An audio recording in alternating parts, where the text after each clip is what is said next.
기도하겠습니다.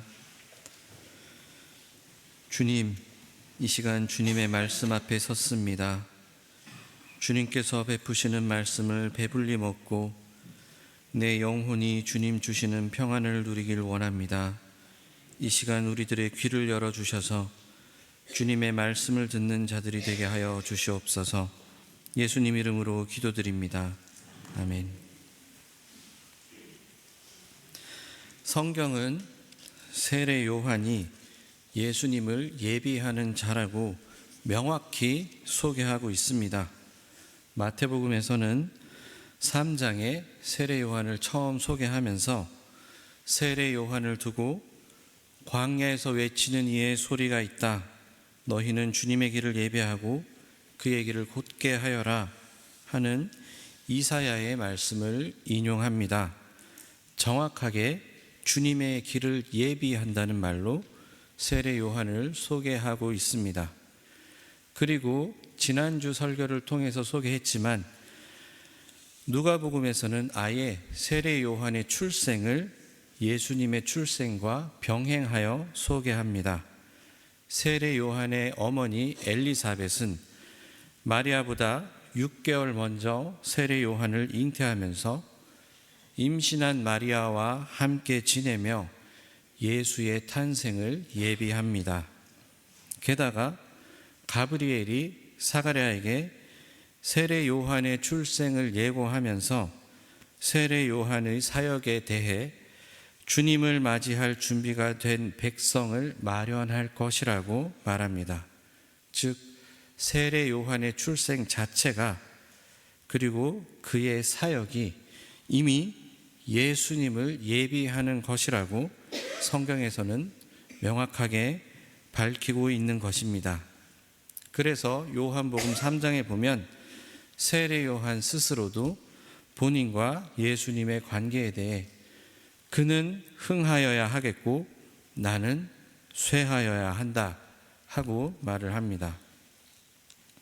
그래서 예수님의 사역 또한 세례 요한의 사역과 그 관계 속에서 서술됩니다. 마가복음 1장에서는 요한이 잡힌 뒤에 예수께서 갈릴리에 오셔서 하나님의 복음을 선포하였다 하고 진술하고 있습니다. 예수님은 태어나자마자 기적을 베푸시고 말씀을 전하며 사역을 시작한 것이 아닙니다. 예수님의 사역이 공식적으로 시작되는 것을 성경은 요한이 잡힌 후라고 설명하고 있습니다. 세례 요한의 사역은 그야말로 예수님의 길을 예비하는 일이었습니다. 그래서 그가 잡힌 후에 본격적으로 예수님이 무대에 등장하여 당신의 사역이 시작되는 것입니다. 세례 요한은 그의 존재 자체를 예수님과의 관계 밖에서는 설명할 수 없는 존재로 살았습니다. 잉태될 때부터 이미 예수님의 길을 예비하는 것으로 설명이 되었고 그의 모든 사역 또한 그 자체로 완성된 것이 아니었고 오직 예수님이 있어야만 설명이 되는 사역이었습니다. 그는 광야에서 주의 길을 예비하고 그의 길을 곧게 하라 하고 외쳤고 나보다 더 능력 있는 분이 오시는데 그분은 성령과 불로 세례를 줄 것이라며 예수님을 소개했습니다.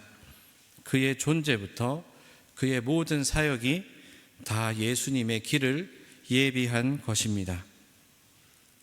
이 말을 뒤집으면 예수님의 사역이 벼랑간에 짠 하고 시작된 것이 결코 아니라는 것입니다.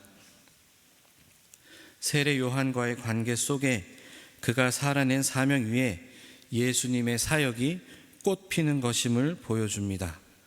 극단적으로 세례 요한이 없으면 예수님도 없었다라고는 말할 수는 없지만 그래도 성경의 많은 진술들과 정황들을 보면 세례 요한이 예수님의 길을 예비한 것은 분명합니다. 예수님 또한 그 사실을 잘 알고 계셨습니다. 그래서 성경에서 일관되게 요한이 잡힌 후 예수께서 하나님의 복음을 전파하셨다고 진술하고 있고, 예수님은 그 모든 사역의 시작을 세례 요한으로부터 세례를 받으면서 시작하셨습니다. 세례 요한의 사역은 그만큼 중요했습니다. 광야에서 외치며 예수님의 길을 예비하다가 마침내 예수님께서 세례 요한으로부터 세례를 받으면서 공식적으로 세상에 나타나셨으니 말입니다. 예수님이 오시기 전까지 하나님의 계시는 선지자를 통해서 이루어졌습니다. 그래서 세례 요한은 신약에 등장하는 사람이지만 사실은 구약의 인물이라고 봐도 무방합니다. 세례 요한은 하나님의 계시를 전하는 마지막 인간이었습니다. 즉 그는 마지막 선지자요 예언자인 것입니다. 세례 요한 이후에 예수님이 사역을 시작하시면서 선지자를 통해 전달되는 하나님의 말씀이 아니라 하나님께서 직접 오셔서 말씀하시고 가르치시는 시대가 열렸습니다. 그래서 예수님의 사역은 하나님의 나라가 열린다는 것을 보여주는 것이기도 합니다. 오늘 본문 말씀은 헤롯의 이야기로 시작합니다. 오늘 본문 직전의 이야기는 예수님께서 고향에서 배척을 받았다는 이야기입니다. 예수님의 고향 사람들은 예수님을 어릴 때부터 봐왔습니다. 예수님의 출신 또한 잘 알고 있습니다. 예수님께서 회당에서 가르치시자 이 사람들이 이야, 예수가 지혜와 능력이 대단하네 라고 말하면서도 예수님을 받아들이지는 않았습니다. 오히려 예수님을 향해서 이 사람 이거 목수 요셉의 아들 아니냐, 그의 어머니가 마리아고 그의 아우들이 야고보, 요셉, 시몬, 유다고 그의 누이들은 우리와 같이 살고 있는데 이 사람은 어디서 도대체 이런 지혜를 얻었나 라고 하면서 달갑지 않게 여깁니다. 이미 많은 이적을 베풀고 말씀을 선포하고 다니셨고 12 제자와 함께 다니시면서 많은 사역을 했지만 정작 예수님의 고향 사람들은 예수님을 사역자로 보지 않았습니다. 그저 예수님의 집안을 평가했습니다. 저 밑에 있던 사람이 지혜와 능력을 보이는 것에 대해서 오히려 못마땅했습니다. 달갑지 않게 여겼습니다. 그 이야기가 오늘 본문 직전에 나오는 이야기입니다. 그리고 이제 헤롯의 이야기가 나옵니다. 이제 예수님은 헤롯의 귀에까지 들어갈 만큼 유명한 사람이 되었습니다. 비록 예수님의 고향 사람들은 예수님이 못마땅했지만 헤롯의 입장에서는 또 다른 이야기입니다. 저라면 만약 제가 헤롯이었다면 뭐야, 나보다 더 유명한 놈이 있어? 이 놈이 내 자리를 위협하면 어떡하나? 나보다 더 인기 있으면 어떡하나? 사람들이 나보다 예수를 더 좋아하면 어떡하나? 하고 생각이 들 것 같은데 헤롯은 다른 생각이 들었습니다. 아, 세례 요한이 나타났구나. 내가 죽였는데 다시 살아났구나. 그러니 저런 놀라운 일들을 행하는 것이 아닌가 하면서 두려워했습니다. 이미 세례 요한에게 큰 잘못을 했던 터라 예수님을 보고 세례 요한인 줄 알고 두려워했습니다. 큰 잘못을 저질렀으니 덜컥 겁부터 난 것입니다. 이미 두려움으로 제정신으로 못 살고 있는 것 같습니다. 헤롯은 사실 이전에 자신의 동생의 아내 헤로디아를 차지했었습니다. 그것을 보고 세례 요한이 헤롯에게 쓴소리를 했습니다. 그것도 한 번 지나가면서 얘기한 것이 아니라 여러 차례 지적을 했습니다. 헤롯이 마음 같아서는 당장 잡아서 죽여버리고 싶었는데 세례 요한이 대중적으로 인기가 있고 유명하다 보니 민중이 두려워서 그렇게 하지 못했습니다. 사람들이 세례 요한을 예언자로 여기고 있었기 때문입니다. 예수님이 아직 활동하기 전 구약의 시대에 예언자로 여김받는 사람이니 헤롯은 이 세례 요한이 눈에 가시어도 어쩌지 못했습니다. 자신이 왕이었음에도 불구하고 말입니다. 그래서 헤롯은 세례 요한을 차마 죽이지는 못하고 옥에다 가둬버렸습니다. 그런데 자신의 조카, 즉 헤로디아의 딸이 자신의 생일에 헤롯 앞에서 춤을 추어서 헤롯을 기쁘게 합니다. 그래서 헤롯이 내가 소원을 들어주겠다 하고 말을 합니다. 그 말을 들은 헤로디아의 딸은 자신의 어머니 헤로디아가 시키는 대로 세례 요한의 머리를 쟁반에 담아달라고 말합니다.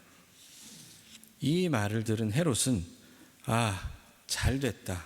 드디어 내가 요한을 없앨 명분이 생겼구나라고 생각하고 얼른 세례 요한의 머리를 기꺼이 뱉습니까? 그렇지 않습니다.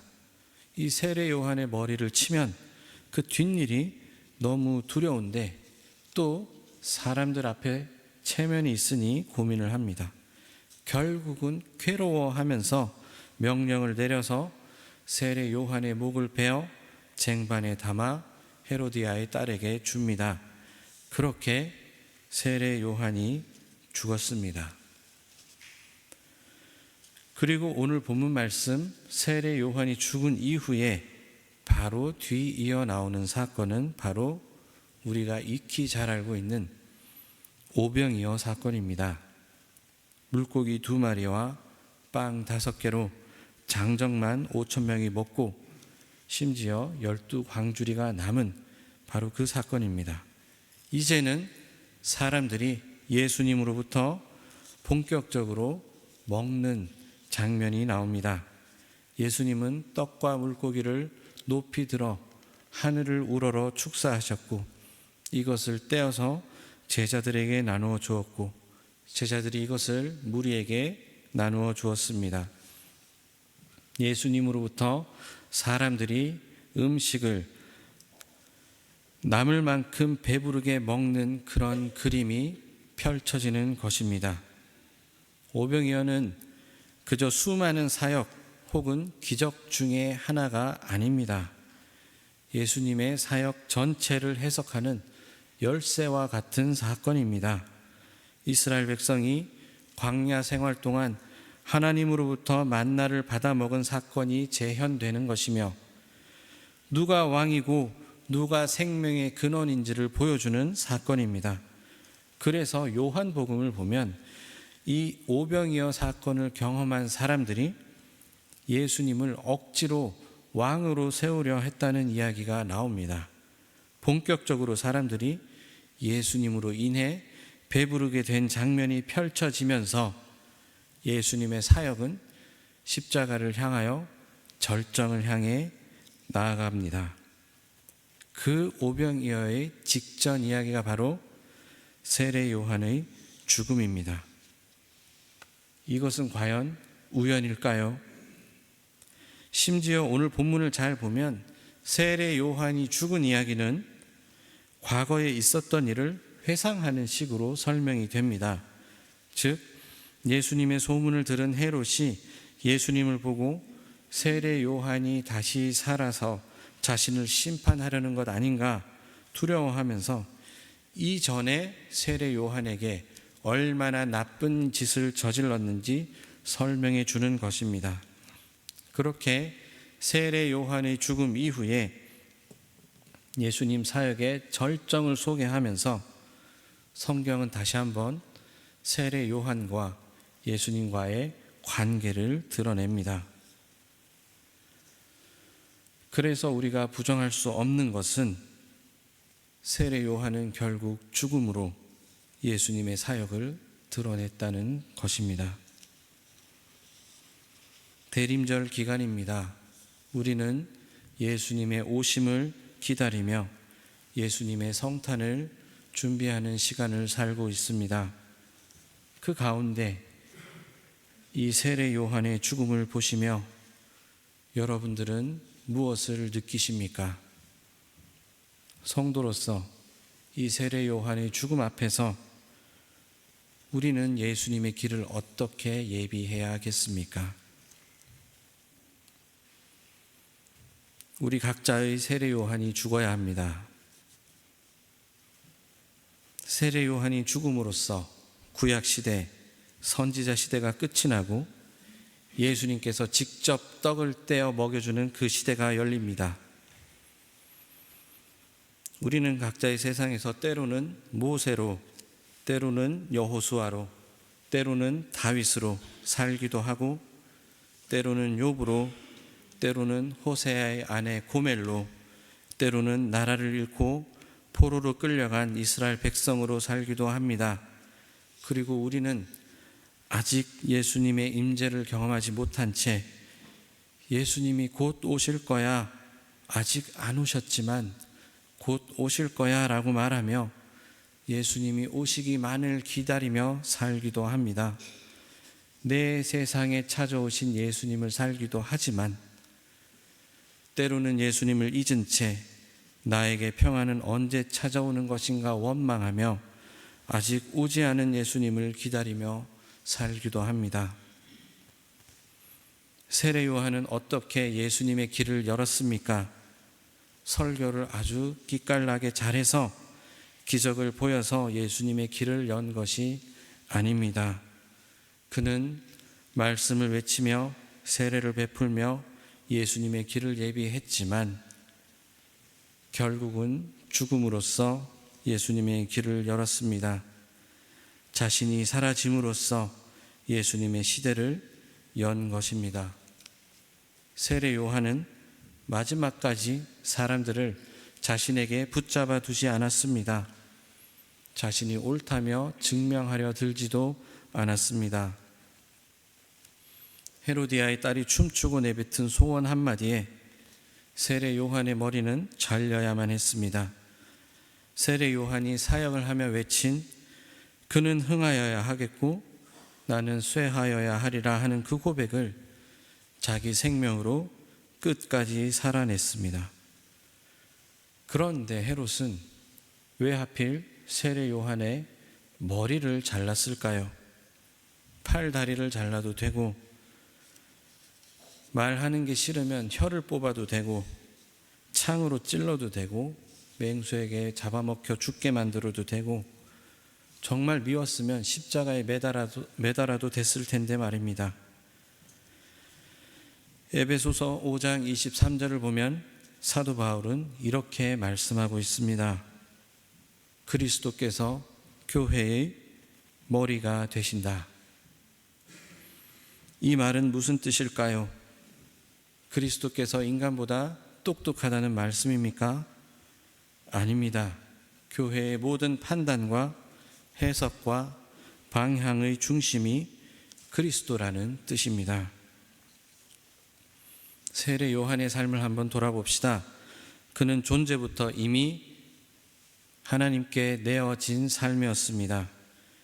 그의 잉태 자체가 이미 예수님의 잉태를 예비했고 그의 어머니 또한 예수님의 어머니에게 길이 되었으며 그의 사역은 오직 예수님의 길을 예비하고 드러내며 마침내 구약 선지자 시대를 종결하는 마침표가 되었습니다. 그는 비록 헤롯에게 황당한 일로 머리가 잘려 죽었지만 사실 그의 인생 전체가 이미 머리를 내놓고 살아온 삶이었습니다. 그는 이미 온 존재로 예수님을 드러내며 머리 잘린 사람으로 살았던 것입니다. 자신의 의지와 자신의 지혜로 사역을 하며 세상에 하나님을 드러낸 것이 아니었습니다.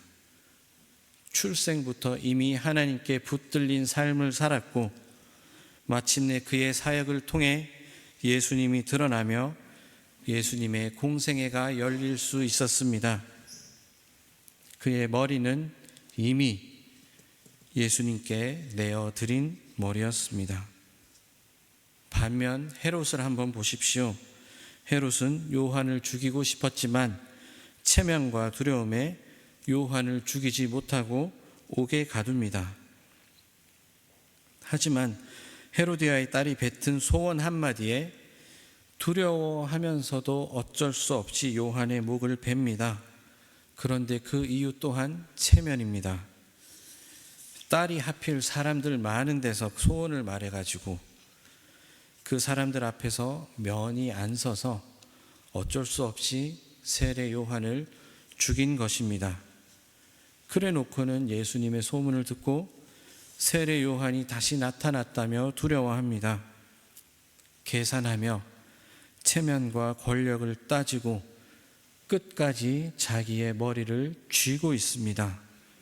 그래서 헤롯의 삶에는 그의 머리를 내어놓지 않는 한 영원히 예수님은 없습니다.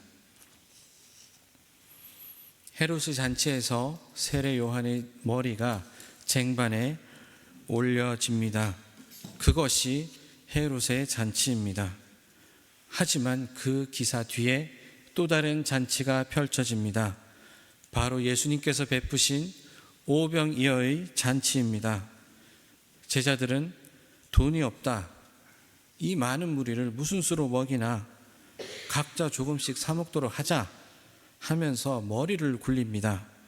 하지만 예수님은 묻지 않고 떡을 떼어 잔치를 베푸십니다. 세례 요한의 머리가 쟁반에 담기자 일어난 사건입니다. 사랑하는 성도님 여러분, 여러분 각자의 머리를 예수님의 오심 앞에 내어놓는 대림절이 되길 바랍니다. 이미지가 잔인합니다. 그래도 여러분들의 가슴 속에 이 말이 박히면 좋겠습니다. 오죽하면 하나님도 머리를 잘라서 담아서 쟁반에 올렸다는 이야기를 우리에게 들려주시며 구약의 이야기를 끝내시겠습니까? 우리 각자의 머리를 잘라 쟁반에 담아야 비로소 구약시대가 끝나고 예수님의 잔치가 시작이 됩니다. 예수님이 베푸시는 생명의 떡을 먹으며 예수님과 함께 먹고 마시길 원하십니까? 하나님 앞에 내어놓아야 할 여러분의 머리는 무엇인지 물어보시고 발견하는 이 대림절이 되시기를 축원합니다. 세례 요한은 단순히 말년에 머리가 잘려서 예수님의 길을 예비한 사람이 아닙니다. 사실 그는 그의 인생, 모든 인생 전체가 머리가 잘린 채 살아온 사람입니다. 그가 머리가 잘려 죽은 그 사건은 사실 그의 인생 전체를 압축해서 보여준 사건입니다. 우리도 머리가 잘린 채 예수님을 우리의 머리로 삼아 살아야 합니다. 그것이 예수님이 내 땅에 오시기를 준비하는 성도의 자세입니다. 여러분 각자의 삶을 돌아보며 또 각자 자신의 존재를 바라보며 내가 내어놓아야 할 머리는 무엇인지 발견하는 복된 대림절 되시길 바랍니다. 또한 우리 주교로 공동체도 마찬가지입니다. 교회로서 내어놓아야 할 머리가 무엇인지 묻는 이 축복받은 대림절이 되면 좋겠습니다. 우리 교회의 머리가 과연 예수님인지 세상의 가치인지 묻는 시간이 되면 좋겠습니다. 인간의 꾀로 교회가 돌아가는 것이 아니라 하나님의 인도하심을 따라 교회가 앞으로 나아갔으면 좋겠습니다. 시간이라는 배를 타고 살아가는 인간은 어쩔 수 없이 멈추지 못하고 흘러가야만 하는 존재들입니다. 그 거친 인생의 강물을 디셀도르프 한인교회라는 배를 타고 가는 우리의 선장은 인간입니까? 아니면 하나님입니까? 우리 공동체가 하나님 앞에 내어놓아야 할 머리는 무엇인지 묻는 대림절이 되면 좋겠습니다. 그래서 우리 모두 예수님이 떡을 들어 하늘을 우러러 축사하시고 베푸시는 그 잔치에 기뻐 참여하는 성도들이 되고 교회가 되기를 진심으로 바랍니다. 교회의 주인은 목사가 아닙니다. 교회의 주인은 성도도 아닙니다. 교회의 주인은 세상의 법도 아니고 교회의 법도 아닙니다. 교회의 주인은 하나님입니다. 각자의 머리를 내어놓고 주인이 하나님 되시는 아름다운 공동체를 이루어 나가고 하나님이 주인 되시는 아름다운 삶을 살아냅시다. 목사를 부정하고 성도를 부정하고 법을 부정하는 것이 절대 아닙니다. 제가 목사인데 목사를 부정하겠습니까? 그보다 먼저 앞서야 하는 것이 있다는 것입니다. 이 예배가 마치면 우리는 하나님께 물질을 내어드림, 이 설교가 마치면 우리는 하나님께 물질을 헌금으로 내어드립니다. 우리가 하나님께 내어드려야 할 것은 물질도 있고 정성도 있습니다. 참 중요합니다. 우리 교회가 유지되고 앞으로 나아가기 위해서 무조건 있어야 하는 것입니다. 하지만 그보다 먼저 각자의 머리를 말씀이라는 쟁반에 담아 하나님께 드려야 할 것입니다. 우리의 머리를 내어놓아 각자의 인생의 생각의 주인이 하나님이 되시고 우리 교회의 모든 중심이 하나님이 되는 그런 귀한 역사를 경험하는 이 대림절이 되기를 주님의 이름으로 축원합니다. 기도하겠습니다. 하나님 아버지, 우리에게 주님 오시는 길을 열어주셔서 감사드립니다. 주님께서 베풀어 주시는 은혜에 순종하는 자들이 되길 원합니다. 우리들이 각자의 머리를 말씀의 쟁반에 담아 하나님께 내어드리는 자들이 되게 하여 주시옵소서. 세례 요한이 인생 전체를 하나님께 주인 되신 예수님의 오심을 예배하는 자로 살았듯이 우리들도 주님 앞에 나의 머리를 내어놓고 주인이신 하나님을 머리로 삼고 살아가는 자들이 되게 하옵소서. 그리하여 마침내 예수님이 내 삶의 한가운데에 친히 찾아오시는 역사를 살게 우리들을 인도하여 주시옵소서. 그래서 우리들의 삶의 한가운데에 주님께서 오병이어로 베푸시는 생명의 잔치를 누리는 우리들이 되게 하여 주시옵소서.